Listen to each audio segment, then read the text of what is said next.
여러분도 오늘 주식시장 보셨나요? 인덱스가 한 어느 정도 올라간다 내려간다 기억나세요? 오늘 주식시장 보신 분들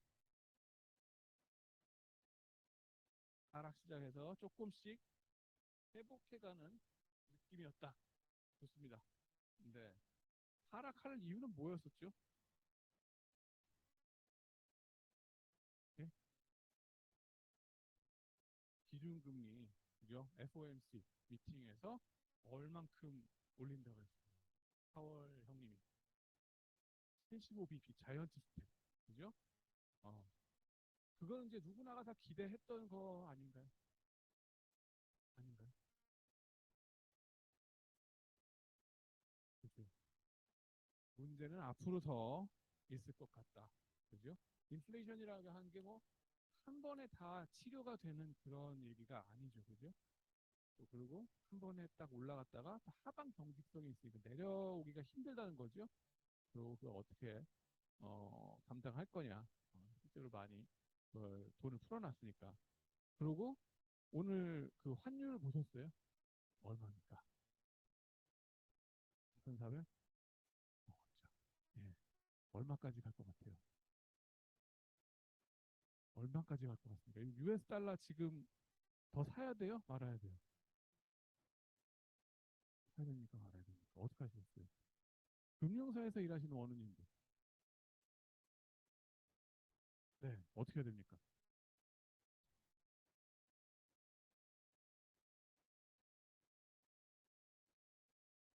어떻게 해야 될까요? 이창용 총재님이 어떻게 할 것 같아요? 기준금리를 우리도 75bp 따라서 올리자. 그러시면은 한일 방어가 됐고. 네. 참고로 정답은 없죠. 그죠? 저도 모릅니다. 그렇게 하시느냐, 맞춰서 그렇게 가느냐. 화폐 정책, 머니터리 팔리시가 독립적으로 마이웨이를 갈 수 있느냐 아니냐 하는 거가 좀 재밌는 이슈긴 하죠.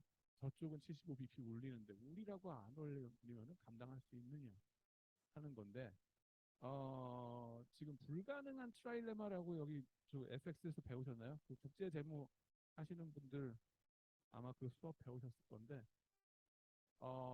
고정 환율제 그다음에는 어, 통화 정책 독립성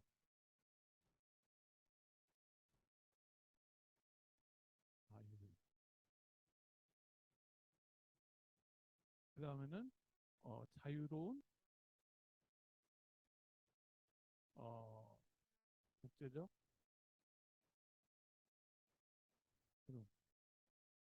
프리 캐피털 플로우 그러니까는 뭐 헤지 펀드의 핫 머니든 뭐 어떤 그 좋은 뭐 콜드 머니든 간에 자유롭게 드나들 수 있는 금융 시장과 고정 환율과 통화 정책을 마이웨이로 하는 거 세 가지를 한꺼번에 할 수가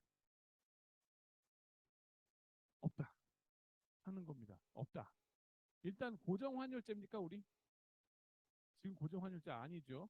옛날에 97년 이전에는 거의 고정 환율제였죠. 그죠? 그때 좋은 시절에 1달러당 얼마였습니까?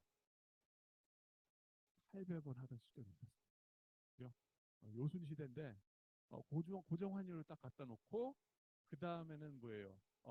그렇게 고정 환율 상황에서 만약에 고정 환율 상황에서 어, 자금이 마음대로 빠져나갈 수가 있다. 왔다 갔다 마음대로 한다. 그래 놓고서 통화 정책을 마이웨이로 해버리면 어떻게 되느냐? 이런 상황에서 만약에 그죠? 미국에서 75bp 올렸는데 0.75% 올렸는데 이자율을 우리가 안 올리고 0%딱 이러고 있어요. 그러면 어떡합니까? 국제 자금이 썰물같이 빠져나가는 거죠. 야야야 지금 뭐 저쪽에서는 이자율을 더 주는데 왜 여기서 75bp만큼 더 주는데 최소한도 뭐 이렇게 저쪽 보고 가지고 위험한 나라에 왜 그 이자 들여들어서 있어? 그래서 자유롭게 빠져나가게 돼요. 그것도 고정 환율로 만약에 고정 환율 옛날처럼 뭐 지금의 레이트를 치면 한 1,300원에 고정해가지고 딱 해준다. 야, 1,500원 돼야 되는데 1,300원 해주네. 싸네. 빨리 바꾸자. 그러면서 점점 더 빠져나가는 거죠. 그러면은 우리의 외환 보유고가 빛의 속도로 떨어지겠죠. 그죠? 그러면서 우리는 그거를 외환 위기라고 얘기를 합니다. 그죠? 그래서 고정환율제 우리는 폐지를 해가지고 플로팅을 나가버렸어요. 자유롭게. 자, 이제 왔다 갔다 하게 되니까는 어떤 게 됩니까? 자유롭게 시장에서 좀 충격이 있더라도 단기 충격은 마음대로 해라. 좀 다치는 사람도 있을 거고 득보는 사람도 있을 거고 제로섬 게임이니까. 근데 대신에 뭘 할 수 있냐? 마이웨이로 좀 나갈 수 있다 이거예요. 마이웨이로 이창용 총재님이 그분 좀 성깔 있게 생기지 않았습니까? 배구 선수 하셨다 그러죠. 지금. 그런 분들이 행동경제적으로 발견된 거가 뭐냐면 키 큰 사람들이 오버 컨피던트하다. 그러니까 자기 과신이 심하대요. 근거 없는 자신감이 심하대요. 어, 대결하 이거거든. 그분이 서울대에서 교수하다가 수틀리니까 없겠어요. 차고 나가버렸어요. 교수하면서 자리를 차고 나가는 사람, 그것도 서울대에서 그런 거 아무나 그 여간한 깡 갖고 안 됩니다. 그래가지고는 탑저널에 또 외국 나가서 줄줄이 내시는 분이에요. 대단한 분이죠. 마이웨이로 갈 수 있는 분이에요, 지금 저 양반이. 그러면서 이게 있으니까 플로팅. 잠깐 단기 충격은 있을 수 있겠지만 우리 펀드멘탈이 그렇게 약하진 않아요. 라는 그게 조금 있을 것 같아요. 아니 좀 논외긴 한데 그 다음에는 행동재무랑 이제 연관 지어가지고 조금 보여드리고 싶은 거가 하나 있어요. 뭐냐면은 이거는 인터내셔널 파이낸스 시간에 잠깐 보여줬던 건데 학생들한테 환율 차트를 보여줬습니다. 자,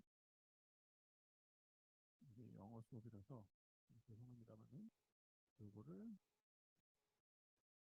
요겁니다. 예, 요런 걸 딱 보여줬어요. 뭡니까? 부터 내려가세요. 네, 이렇게 되죠. 지금 환율이 여기서 1400 뚫었죠. 그죠? 그러면 뚫고 나면은 어디로 갈까요? 장기적인 균형점은 뭐 여기 있었다, 뭐 저기 있었다 이렇게 칠 수 있는데 이게 막 뚫었고 어디가? 지금 당장 여러분들의 US 달러 그 자산에 관한 얘기니까 한번 좀 생각해 보시면 같이 생각해 보시면 경제적 펀드멘탈로 생각하면 어떤 저기 새로운 균형점을 찾아서 움직여 가겠죠. 스테이블하게 가야 되겠죠. 그죠? 근데 완전 심리적으로 미쳐버렸다. 시장 상황이 미쳤다. 감성으로 좌우가 된다. 그 FX 마켓이 감성에 의해서 좌우가 된다 그러면 어떻게 될 것 같아요? 다음번에 뭐를 향해 달려갈까? 어떻게 할까요? 얼마를 찾아서 갈 것 같습니까? 전고점에 꽂힙니다. 꽂힌 현상. 이거 우리 앵커링 바이어스라고 얘기합니다. 앵커. 뭐냐면 배가 닻을 내리잖아요. 그죠? 그러면은 항구에 가서 닻을 내리든 아니면은 여기 물고기떼가 있네. 그 어장 그쪽 가가지고 나가서 거기 닻을 내리고 거기에서 뱅뱅 돌면서 물고기 잡는 거예요. 그죠? 그런 거 앵커링 현상인데 어디다가 꽂히느냐? 지멋대로 꽂히는데 주로 시각적으로 자극적인 거 팍 여기 꽂히잖아요. 요거 보면서 얼마입니까? 1600, 1500, 1600 저거를 보게 될 가능성이 있다. 만약에 그거 뚫고 나면 또 어떻게 되겠어요? 더 전고점 2천. 근데 이런 상황은 벌어지면 안 됩니다. 그죠? 이때 뭘 할 거예요? 이전에 무슨 상황, 뭐가 있겠어요? 지금 뭐가 한미 간의 통화 수화 해가지고 그 전에 사태를 해결하실 거고 너무 걱정하지 마세요. 그죠? 앵커링이 시험 문제 나오겠다. 라는 것만 생각하시면 됩니다. 여러분, 꽂힘 현상이 이번 시험 문제 나오겠다. 라고 보시면 됩니다. 보시면은 이제 약간의 펀드멘탈 체크를 잠깐 해봤어요. 저도 그래서. 그 다음 그래프가 뭐냐면은 우리나라의 외환 보유고입니다. 외환 보유고. 얼만큼 갖고 있나. 우리나라가 그동안 많이 컸어요. 많이 커서 이 외환 보유 액수가 US 달러가 450, 4,500 달러, 4,500만 달러, 450억, 4,500억, 4,500억. 말이 안 나. 4,500억 US 달러만큼 있습니다. 우리 외환 위기 살짝 털렸던 때가 언제예요? 요겁니다. 있지도 않았어. 그나마 털렸고요. 2008년, 9년 이때 금융위기 왔다 그랬을 때 우리는 위기 별로 살짝 지나갔습니다. 이게 요거예요. 여기 노트에 없어요. 그 다음에는 지금 요겁니다. 이게 이만큼 갈 거냐?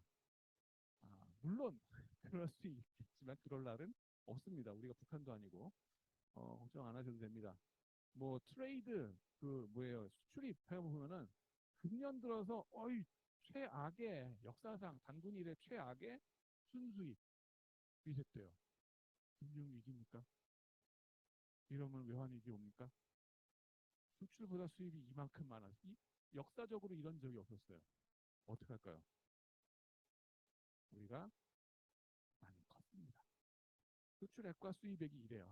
지금 이만큼 컸어. 그래서 이 차이가 나는 것도 크긴 큰데 그렇게 걱정할 건 아니다 하는 그 펀드멘탈이 있어요. 그래서 이창용 총재가 믿는 구석이 있다라고 보시면 될 것 같습니다. 제가 잘은 모르지만 매크로가이는 아닙니다만은 감히 몇 말씀 좀 드린다 그러면 꽂힌다 그러면 1600 아니면 뭐 1500 전고점 보셔서 좀 신경 쓰시는 게 낫겠고, 그 다음에 한번 미친 듯이 갔다가는 어떻게 돼요? 금방 내려옵니다. 테마주 같이 내려와요. 그러면 여러분들 그걸 투자를 하셔야 돼요, 말아야 돼요? 불나방의 습성상 안 됩니다. 하시면 안 돼요. 누군가는 저기 대박을 하고 누군가는 쪽박을 낸다는 제로섬 게임이기 때문에 조심하셔야 됩니다. 그런 말씀 드리고요. 조심하시라. 금방 사라집니다. 그렇고요. 금방 사라지면 더 신나시죠. 사람들은. 신날 텐데 그러시면 안 됩니다. 마음을 다스리셔야 됩니다. 자, 그 다음에는 퀴즈. 그 돈 빌려주거나 아니면 투자할 때 어떻게 보는가 그거에 대한 얘기. 위험한 만큼 많이 할인을 한다. 후려치는 그 할인율 그것이 얘기가 되겠다 하는 거였고요. 그 다음에는 이제 저 할인율 갖고서 어떻게 모델화 하는가. CAPM 여러분들이 배우셨던 CAPM 그거 있잖아요.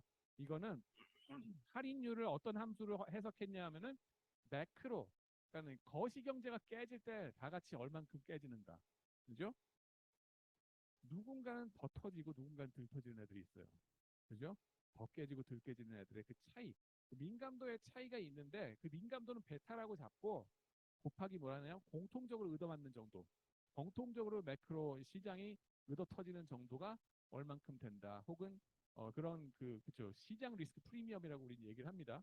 그거 곱하기 그 회사의 민감도를 곱해가지고 리스크 모델을 잡자. 한 팩터, 매크로 팩터, 시장 팩터 하나를 잡자 하는 게 바로 CAPM, CAPM 모델의 원형이 되겠습니다. 그러고 나면은 거기서 구할 수 있는 게 뭐냐? 여러분 회사의 기대 수익률, 이 회사에 대한 할인율 어떻게 줄 건가? 그 회사가 전체 팩터에 이게 저기 매크로 팩터에 얻어맞는 센시티비티 이거만큼 더 많이 후려쳐서 깎아서 하겠다. 근데 기본적으로 최소한 아무리 못해도 뭐예요? 국고채만큼은 수익률을 주셔야지. 위험하잖아요, 당신 회사가. 그래서 나는 이거만큼 안 주면 안 할래요. 그 다음에 플러스 리스크 프리미엄 얹어서 후려치겠습니다. 그거 갖고서 할인해가지고 나가는 게 캐페입니다. 라는 얘기가 됩니다. 그 다음에 이제 이런 거 보면은 고수익, 고위험 고수익에 기대가 된다는 관계가 이 양의 관계, 이 빨간 선으로 나타난다는 거고요. 물론 이 점들이 수천 개가 그 주변에 찍혔는데 이게 뭔 소리냐? 통계적으로, 계량적으로는 수천 종목에 거쳐서 이런 양의 관계, 하이 리스크, 베타로 잡은 그 위험의 정도, 위험 정도가 높을수록 기대 수익률도 높다 하는 그 선형적인 관계가 우리가 회귀 분석을 하면 쫙 발견이 되는데 정작 개별 회사를 보면은 수천 개의 개별 회사가 그 점이거든요. 한 점. 보면은 거기에 안 맞아 돌아가는 애들이 상당히 많다 하는 겁니다.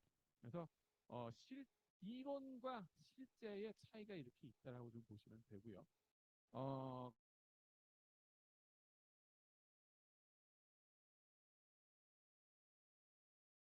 없어져서 이걸로 얘기하는 얘기예요. 그 얘기고 그 다음에는 효율적 시장과의 반하는 할 건데요. 캐페미 시장이다 그러거든요. 또 여러 가지 다른 시스템을 한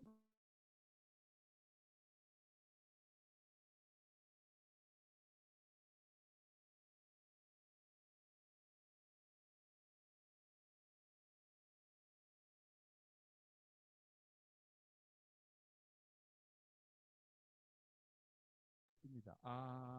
네, 요거를 한번 테스트하고 가겠습니다. 네. 그래서 현장 강의를 안 들어오시면 조금 손해가 있지만은 그래도 걱정하실 필요는 없습니다. 유튜브 강의가 어차피 있기 때문에 그렇습니다. 그리고 화면 공유를 하겠습니다. 네, 그래가지고 보면은 약형 효율적 시장 가설에 반하는 증거했고 준강형 효율적 시장에 반하는 증거가 이번에 오늘 끝낼 얘기인데요. 보면은 어, 준강형 효율적 시장 가설 뭐라 그랬어요? 공개된 정보들이 이미 주가에 혹은 그 주가에 반영돼 있다. 그죠? 공개된 정보. 공개된 정보라 그러면 어떤 종류의 정보를 보통 생각하시나요? 회사의 공개된 정보, 공시된 것들 뭐예요? 공시사항, 재무제표에 특히 어떤 거 생각하십니까? 우리가 그 회계학 원론에서 배웠던 게 쫙 주마등처럼 막 스쳐 지나가죠. 그죠?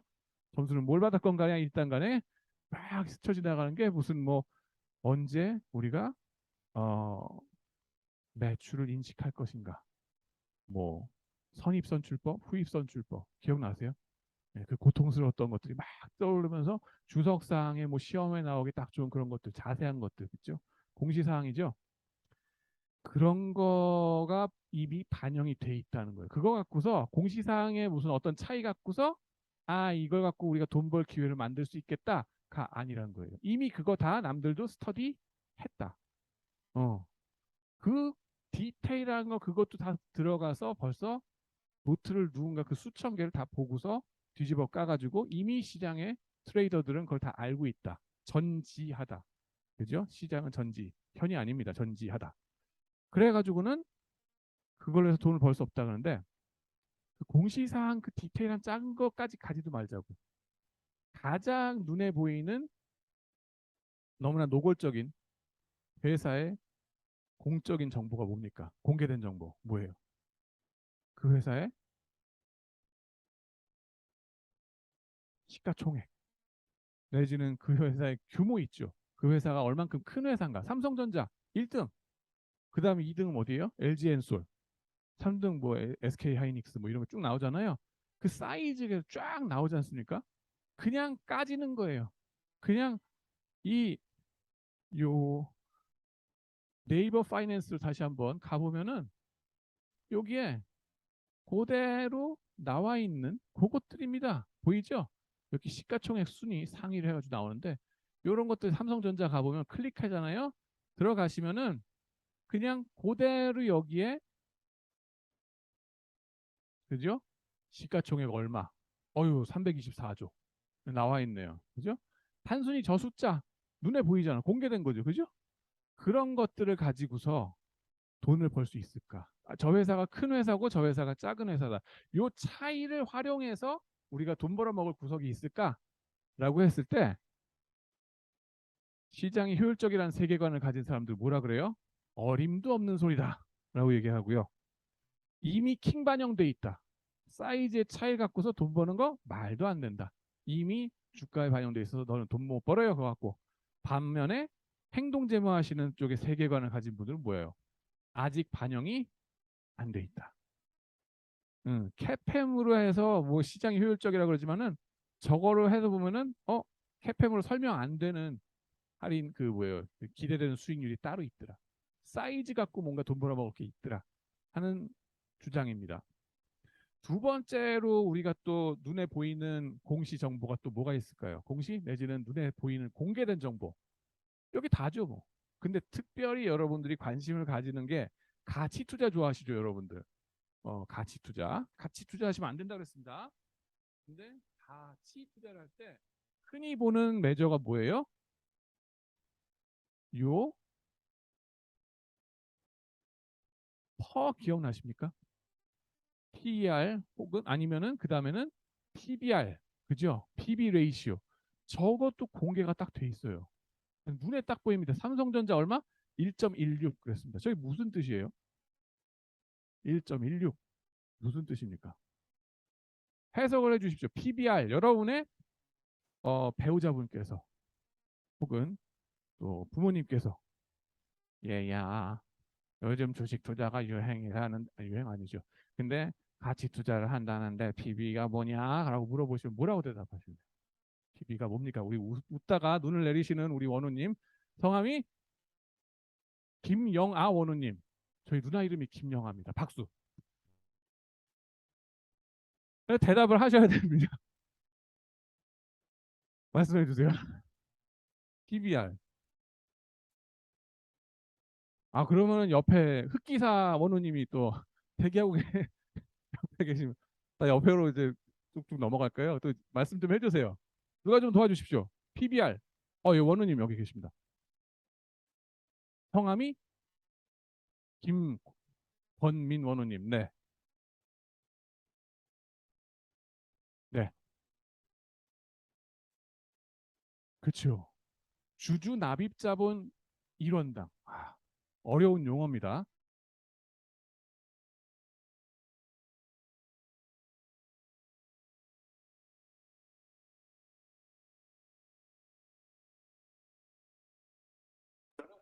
좌변은 아니, 차변. 네. 똥이 아닙니다. 라이어빌리티가 있죠. 네,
한번 해보겠습니다.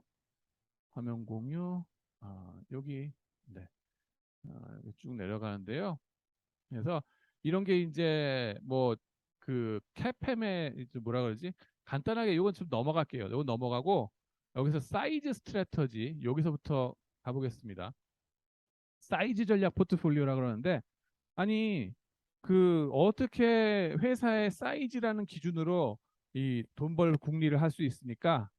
복잡한 거, 딴 거 복잡한 거 생각하지 말고 아주 단순 무식하게 그죠? 아주 단순 무식하게 그냥 그 수천 종목의 회사를 사이즈 기준으로 줄 세우자 하는 거예요.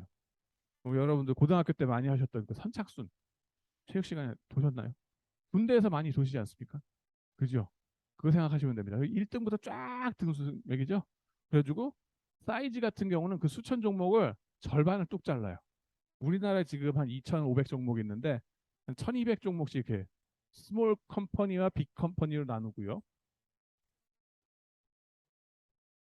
한마디로 걔네들의 평균 수익률이 어떤가? 그 스몰 컴퍼니의 평균 수익률이 빅 컴퍼니의 평균 수익률보다 높더라. 작은 회사가 이상하게 큰 회사보다 돈을 더 많이 벌더라. 하는 미스테리가 나옵니다. 이게 왜 미스테리예요? 혹시 작은 회사가 뭐 그 리세션이나 뭐라 그러죠? 불황이 닥쳐서 그 매크로가 얻어맞으면 지금 같은 상황이면은 작은 회사가 더 나가 떨어지고 큰 회사들은 돈이 많아가지고 잘 견디고 그래가지고 당연히 작은 회사가 더 많이 후려쳐지는 거 아니냐, 낮게 팔리는 거 아니겠냐라고 물어보실 수 있어요. 근데 그렇다 그러면 매크로가 얻어맞을 때 더 얻어맞는다 그러면 그런 거는 캐팸의 베타로서 벌써 다 얘기가 됐어야 되는 거야. 캐팸 베타로서 그런 매크로적인 것들은 다 설명이 되고 사이즈 자체만으로서 또 다른 걸 설명할 수가 없어야 되거든요. 근데도 여전히 더 나오더라는 거예요. 그러니까 뭔가 문제가 있다는 거지. 캐팸 자체가 불안전하든가 시장이 비효율적이든가 사이즈 기준으로 돈 벌 구석이 있다 하는 거 보는 겁니다. 그 다음에 여기 보시면은 이거 스몰 컴퍼니 그랬는데 이걸 또 세분화를 각각을 세 개로 나누긴 해요. 뭘 기준으로 하냐면 가치주 기준으로. 가치주 기준 아까 말씀드렸던 PBR 있죠? PBR을 뒤집습니다. 예. 네, 제가 이제 5, 0, 5 여기 한 건데 뭐냐면은 우리가 이 PBR 놓으면은 분모 분자 보시면 그죠? PBR 그랬죠? 요게 이 여기서 문제가 하나가 있어요. 골치 아픈 게 뭐냐면은 시총 그다음에는 주주 장부가액입니다. 이 비율이에요. PBR. 언제 문제가 생길까요? 분수하면은 문제가 생기는 건 대표적으로 딱 한 건데 뭐예요? 분모가 0이 됐을 때. 그죠? 분모가 언제 0이 됩니까? 분모가 주로 언제 0이 됩니까? 주주 장부 가치가 빵이 되는 순간이 언제냐? 손실을 계속 볼 때. 단기 순손실 보잖아요. 그러면은 내가 갖다가 더 주주가 박은 돈을 갖다 깔가 먹는 거지. 그죠? 그 자본 충당금 뭐 이런 것들이 깔가 없어지는 거잖아요. 없어지다가 어떻게 돼요? 빵이 되고 나중에 마이너스가 됩니다. 그 자본 잠식이라 그래요. 그러면 0에 가까워질 때 양수로 해가지고 0에 가까워질 때 어떤 현상이 벌어지냐? 계속 손해보고 앉았는 장사하는데 계속 손해보고 지금 망할까 말까 하는 회사인데 숫자는 PBR이 어떻게 돼요? 폭발합니다. PBR 높으면 무슨 주식이라 그런다고요? 성장주. 이거 지금 손해가 나가지고 지금 회사 망하게 생겼는데 성장주라고 말 돼요? 이상하죠. 그런 상황이 벌어지기 때문에 PBR이 우리 그 업계에서 그냥 후딱후딱 쉽게 쓰기에는 그냥 씁니다. 통용해버려요. 개떡같이 말해도 쑥떡같이 알아듣고서 PBR 그냥 대충 쓰자 하는데 아카데미의 이제 교수님들은 그걸 못 견디는 거지. 안 된다. PBR 그대로 쓰면 안 되고 우리가 분자 분모를 뒤집어야 된다. 그래가지고 장부 가격을 위로 올리고 시총을 밑으로 내립니다. 시총이 마이너스가 되거나 0이 되는 일이 있습니까? 없어요. 시가총액은 항상 양수입니다. 아니 이게 뭐 휴지 조각 돼가지고 끝나는 날 있잖아요. 정리매매 해가지고 이제 상장 폐지하는 날. 그 순간에 0이 되지 그 전에는 항상 양수예요. 그래서 시총을 분모로 가져가자. 얘를 분자로 가져가자. 그게 이 비율입니다. 북투마켓. 그래서 맨날 헷갈리게 되는데 PBR이 높은 거는 북투마켓이 낮은 겁니다. 이게 성장주고요. PBR이 낮은 거는 북투마켓이 높은 겁니다. 이게 가치주예요. 여기서 이제 백발백중 헷갈려요, 사람들이. 그죠? 이게 가치주, 요게 성장주다. 북투마켓 높은 거 가치주. 가치주 기준이라고 보시면 돼요, 이거는. 그죠? 가치주 기준. 그렇게 해서 얘네도 사이즈 카테고리로 수천 개를 이렇게 나눴었는데 그 서브 카테고리로 또 이걸 30%, 30%, 40%로 나누는 겁니다. 70%일, 30%일 이렇게 얘기한 거고요. 여기 중간에 40%일. 그러고 나면 포트폴리오를 구축할 수 있는 거죠. 6개. 이렇게 6개가 구축되고 스몰 사이즈 이거 뭐 구체적인 그 어떻게 계산합니까? 이런 거 안 물어보니까 걱정하지 마세요. 이거 시험에 안 물어봐. 대략 아이디어 갖고 계시는 거는 스몰 포트폴리오를 갖고서 하는 것들이 빅 포트폴리오보다 돈을 잘 버는구나. 그 얘기라고 보시면 되고 요거 그냥 디테일하게 나가는 거는 뭐 기억 안 하셔도 됩니다.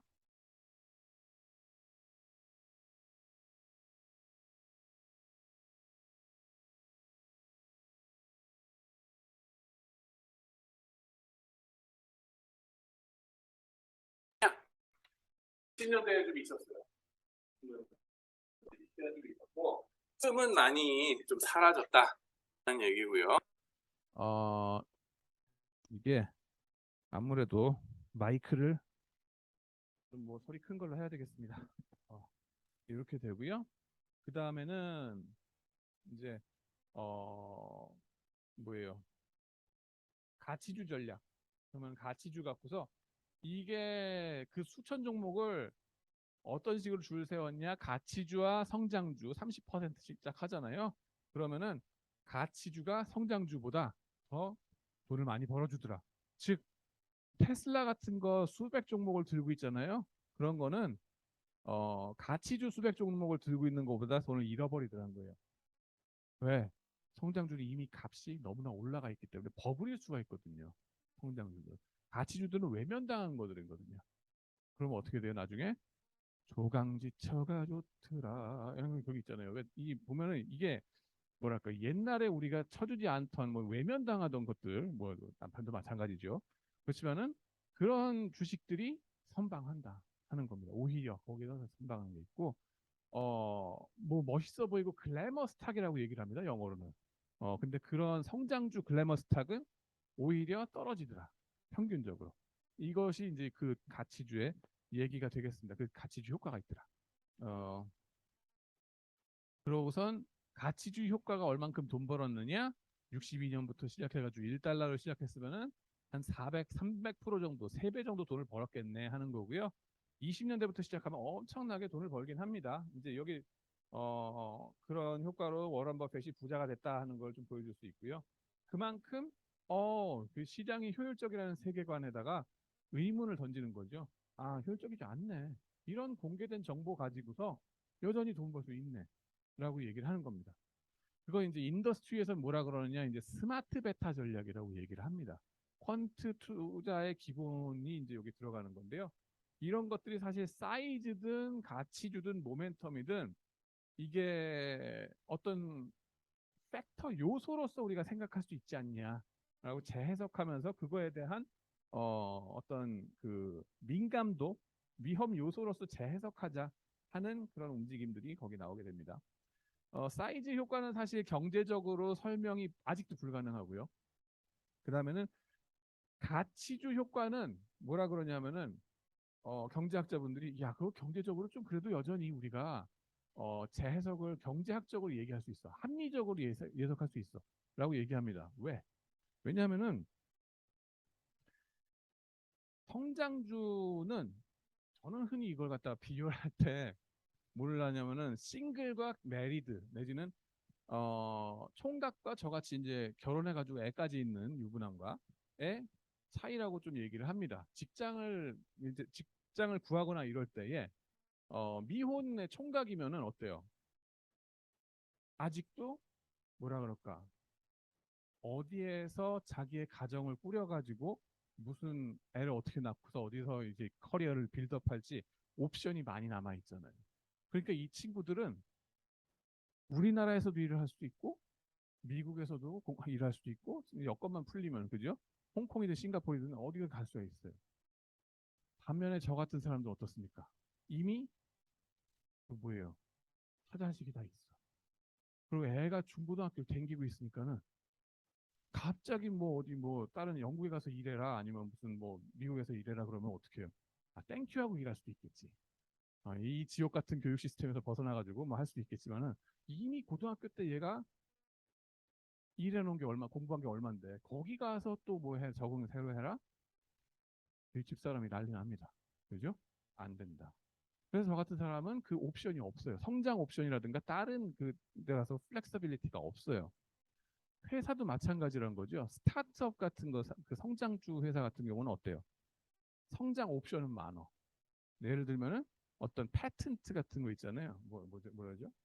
이, 이 특허권. 그죠? 특허권을 많이 따놨어요. 근데 특허권을 가지고서 커머셜라이즈 내지는 이걸 대량 생산해가지고 진짜 기계장치 엄청나게 박아놓고 돈을 벌까? 아니면은 일단 갖고 있다가 좀 상황 봐가면서 할까? 이런 플렉서빌리티 뭐라 그러죠? 좀 눈치를 봐가면서 할 수 있는 여지가 있어요. 성장주들은. 반면에 가치주들은 어떠냐? 여러분들 혹시 저쪽에 여천에서 오신 분 계신가요? 여천에 가시면 석유화학단지 엄청나게 크죠? 그죠? 그런 기계장치를 다 박아놨어. 그래서 그걸 뽑아서 미국 가져가서 하라고 하면 어떻게 됩니까? 노동조합이 들고 일어납니다. 현대차 어때요? 지금 전기차 실제로 문제되고 있죠. 바이든 정부에서 어떻게 하라고요? 미국 내에서 생산하시라고. 그럼 우리나라에 지금 노동자들이 뭐라 그래요? 들고 일어납니다. 그죠? 못하게 막았잖아요, 지금. 박혀 있어요, 지금. 그게 가치주의 특성이에요. 빼박캔트의 리스크가 있다. 빼박캔트. 이미 기계장치 박아놨고 레이버 유니언 들어와서 노동조합들이 이제 그걸 못하게 막고 있고 그런 역할을 한다고요. 그렇기 때문에 그 리스크가 너무 크기 때문에 가치주는 후려쳐져 있을 수밖에 없다 하는 거예요. 후려쳐져 있을 수밖에 없다. 그래서 저평가되는 거고 그건 캐팸의 그 시장 팩터로 매크로가 쳐맞는 거랑은 상관없는 다른 팩터다. 그 플렉서빌리티. 그래서 그거에 대해서는 행동제모 하는 사람들도 그럼 우리가 양보할게. 그건 경제적인 리스크 팩터라고 인정하자라고 나오게 되는 거예요. 그러고서 이제 그 가치주에 대해서는 경제적인 설명이 좀 가능하다라고 보시면 되겠고요. 그 다음에는 마켓 효과 보고 그래서 이제 이런 것들을 팩터별로 또 새로 재해석하자 하는 게 펀트 투자 스마트 베타의 움직임이 되겠다 하는 겁니다. 그렇고 그 다음에는 이거는 좀 지워주시고요. 여기서 지금 하기에는 좀 그렇습니다. 그래서 여러 가지 팩터를 기존에는 캐페물 하면은 2차원 그래프로 이제 쫙 그 리턴과 리스크를 갖다가 2차원 그래프로 설명할 수 있었으면은 이제는 사이즈나 가치주나 모멘텀을 팩터로 멀티플 다변수 회귀 분석으로 3D, 4D 이렇게 나가서 해석하자 하는 움직임들이 퀀트 투자의 기본이다라고 보시면 되겠습니다. 그래가지고 이제 리스크 프리미엄을 어떻게 재해석할 거냐 하는 거에 대한 얘기가 이제 첫 번째 그 두 번째 그림이 캐팸에 대한 얘기가 되겠고요. 마켓 리스크 프리미엄을 해석하자. 세 번째는 뭐냐면은 말씀드린 대로 다변수 모형 캐팸 플러스 사이즈나 북투마켓이나 모멘텀이나 다른 여러 가지 모델 그 위험 팩터들을 찾아가지고 더하자 하는 얘기가 되겠습니다. 그렇게 되고요. 스마트 베타 책도 이렇게 있으니까 한번 보시고 펀트 투자 뭐 이런 것들 쭉 관심 가지고 보시면 될 것 같습니다. 그 다음에 나오는 거가 이제 테마주 버블 뭐 이런 거에 대한 얘기가 되는데요. 뉴스와 노뉴스에 대한 반응 이런 거 좀 말씀을 나누게 되겠습니다. 그래서 사실은 이게 이쪽이 제가 조금 전공하는 쪽이라서 재미가 저로서는 더 있고 보여드릴 것도 좀 많긴 한데 오늘 뭐 시간 잠깐 5분 쉬었다가 할까요? 아니면 계속 해가지고 뭐 45분에 끝을 낼까요? 어떠세요? 쉬실래요? 계속 하실래요? 계속해요? 예. 다음 주에는 저거 무슨 축제를 한다고 그러더라고요. 그래도 그건 학부의 얘기니까. 이 EMBA 분들은 계속 수업을 하랍니다. 그래서 일단 그렇게 알고 계시면 될 것 같습니다. 그래도 다행인 게 금잔디 광장에서 이제 공연을 안 한다고 그러더라고요. 저쪽 법대 쪽에 저기로 올라가서 거기 운동장이 있대요. 대운동장. 거기서 이제 공연을 한다 그러니까 만약에 다음 주에 여기서 안 보이시는 분들은 대운동장에 계시는구나 라고 간주를 할 수도 있습니다. 그렇습니다. 네. 좌우지간에 뉴스와 노뉴스에 대한 주가 반응 그랬는데 이것도 사실 준강형 효율적 시장 가설에 대한 도전이 됩니다. 지난번에 것도 사이즈 효과, 북투마켓 효과 이런 것도 준강형 효율적 시장 가설의 도전이었는데 이것도 그래요. 이건 어떤 점에서 그러냐? 효율적 시장 가설 말씀하시는 그 세계관에 의하면은 주가를 움직이는 거, 가격을 움직이는 거는 무엇밖에 없다? 정보밖에 없다라고 얘기합니다. 여러분들 경제학 분야 중에 정보 경제학이라는 거 있잖아요. 그죠? 정보가 어떻게 가격에 영향을 미치는가 하는 거에 대한 그 분야가 확 생겨버렸는데 그걸 따르는 거예요. 보시면은 주가에 대해서 평균적으로 심대하게 영향을 미치는 거는 정보밖에 없다. 정보 이외에 딴 거는 주가에 심대한 영향을 미치지 못한다. 하는 게 효율적 시장 가설의 세계관입니다. 여기서는 뭐냐면은 그러면은 정보가 아닌 정보 같은 근데 정보가 여전히 아닌 그런 거는 또 어떻게 할게요? 예를 들면은 그게 뭔데요? 우리가 흔히 정보인 줄로 알고 불나방처럼 막 좋다고 열광했는데 알고 보니까 그게 정보가 아니라 그죠? 뒷북성 정보였어. 그런 것들 좀 있죠. 뭐가 있습니까? 어, 뒷북 뉴스 내지는 벌써 한 몇 주일 전에 뉴스가 나와가지고 딱 터졌는데 다시 재탕 뉴스가 떠오르는 거예요. 그러면은 그때 주가 반응이 나올까 하는 겁니다. 하는 겁니다. 그 다음에는 관심도. 뒷북 뉴스도 마찬가지죠. 관심을 끄는 거죠. 어그로를 끄는 거죠. 그죠? 어그로를 끄는 것 자체가 주가에 영향을 미칠까 하는 겁니다. 효율적 시장 세계관에 의하면 미쳐서는 돼야 안 돼. 여러분들 지금 반응을 보니까 5분 좀 쉬었다 가야 되겠어. 주무시라고. 예, 알겠습니다. 제가 조금 어그로를 끌어도 여러분들이 눈이 반짝반짝해야지 이게 되는데 한 10시에 15분에 다시 모이겠습니다.